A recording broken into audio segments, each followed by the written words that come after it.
बिस्मिल्लाहिर्रहमानिर्रहीम। अस्सलाम वालेकुम। बायोलॉजी पार्ट 1 का चैप्टर नंबर 1 में पेज नंबर 9 पर हम टॉपिक डिस्कस करेंगे बायोलॉजिकल मेथड। बायोलॉजिकल मेथड को अगर डिफाइन किया जाए तो कुछ इस तरह से होगा, the method which is used by biologist to solve the biological problems. एक ऐसा तरीकाकार जो बायोलॉजिस्ट इस्तेमाल करता है किसी भी बायोलॉजिकल प्रॉब्लम को, किसी भी बायोलॉजिकल मसले को हल करने के लिए। It is a scientific method. ये एक तरीका है। अब ये तरीका बनाया किसने या कैसे बनाया गया? जाहिर है बायोलॉजिकल मेथड है तो साइंस है। तो साइंस क्या चीज होती है?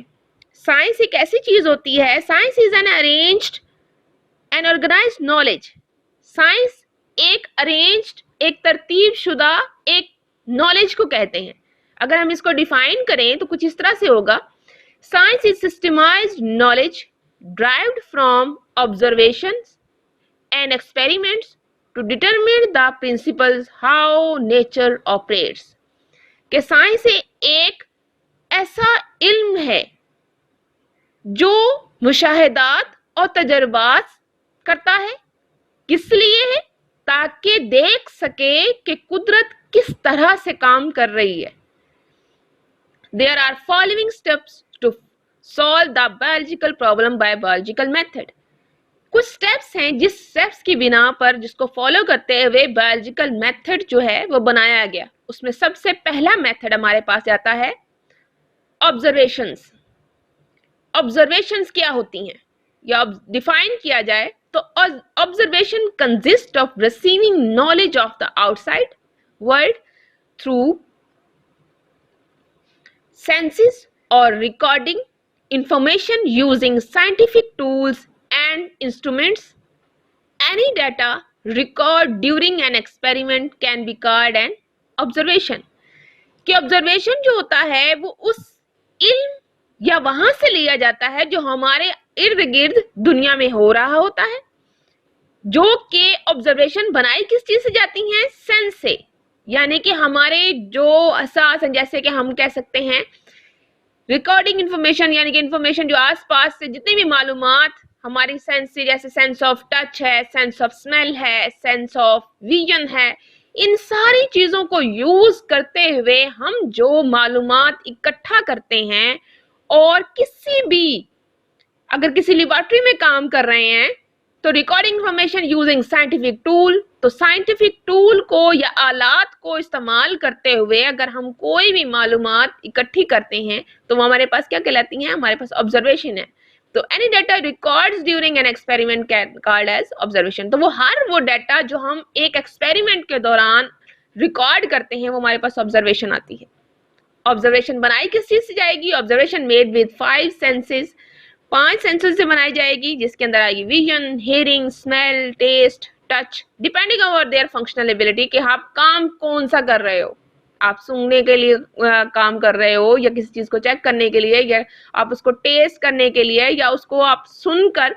ये डिपेंड करता है कि आप किस तरह का काम कर रहे हैं।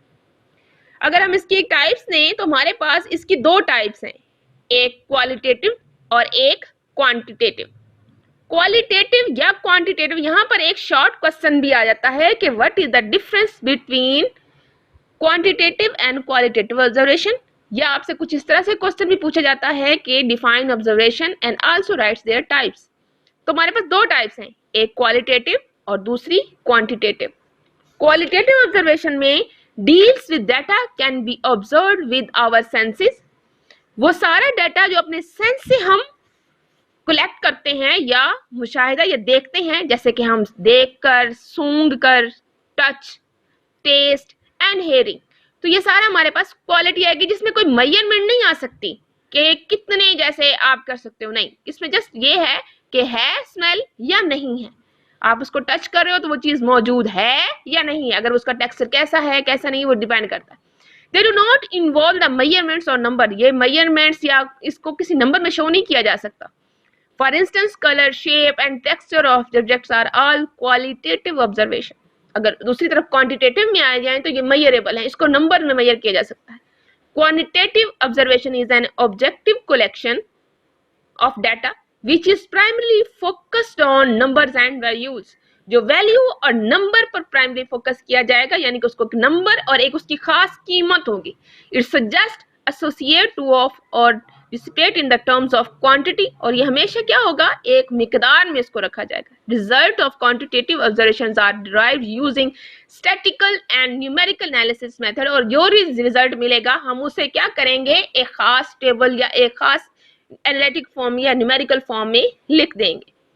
अगर हम इसके एग्जांपल देखें तो हमारे पास क्या आ जाएंगे, आपके सामने क्या है, a bunch of beautiful rounded and smooth glass marbles. एक आप मार्बल्स की एक छोटी बॉल्स ले लें तो वो क्या है, एक पूरा गुच्छा है. अब कितने हैं हमें नहीं पता, हमने एक बंच का नाम लिया है, तो अब उस बंच में 2 भी हो सकते हैं, 5 भी हो सकते हैं, 6 भी हो सकते हैं, 100 भी हो सकते हैं. तो हमारे पास क्या है, वो हमारे पास क्वालिटी है, हमें नंबर नहीं पता, हमें बस इतना पता है कि वो एक बंच की फॉर्म में है और वो ग्लास है और राउंडेड है, यानी कि उसकी शेप बता रहा है और उसका टेक्सचर बता रहा है. और अगर हम क्वांटिटी में जाएं तो हमें पता लगेगा कि इस बंच में नंबर कितने हैं. तो इस बंच में हमारे पास सामने कितनी में नजर आ रहे हैं, 5 है, तो 5 मार्बल्स, और उसका डायमीटर कितना है, 1.5 सेंटीमीटर डायमीटर. तो ये हमारे पास इसकी थोड़ा कंसेप्ट को क्लियर कर लेगी. इसी तरह के एक और कंसेप्ट क्लियर करने के लिए हमारे पास एक और है कि सनफ्लावर के फ्लावर का कलर क्या है, येलो है. फ्लावर की शेप कैसी है. दूसरी तरफ हमारे पास लीफ है, 1 लीफ इज 7 सेंटीमीटर लॉन्ग, वो 5 सेंटीमीटर है. हमें फ्लावर नहीं पता कि कितने सेंटीमीटर लॉन्ग है, कितना शॉर्ट है, etc. तो ये कि जो इसका हमें नहीं पता, हमें उसकी सिर्फ शेप और कलर पता है, तो वो हमारे पास क्वालिटी है. और अगर हम उसकी लेंथ भी बता सकते हो शेप के साथ साथ, तो हमारे पास क्या है, क्वांटिटेटिव है. क्वांटिटेटिव मोर एक्यूरेट है एज कंपेयर टू क्वालिटेटिव, क्योंकि क्वांटिटी में एक खास नंबर, एक एग्जैक्ट वैल्यू दी जाती है, लेकिन क्वालिटी में कोई खास वैल्यू नहीं होती. Thank you.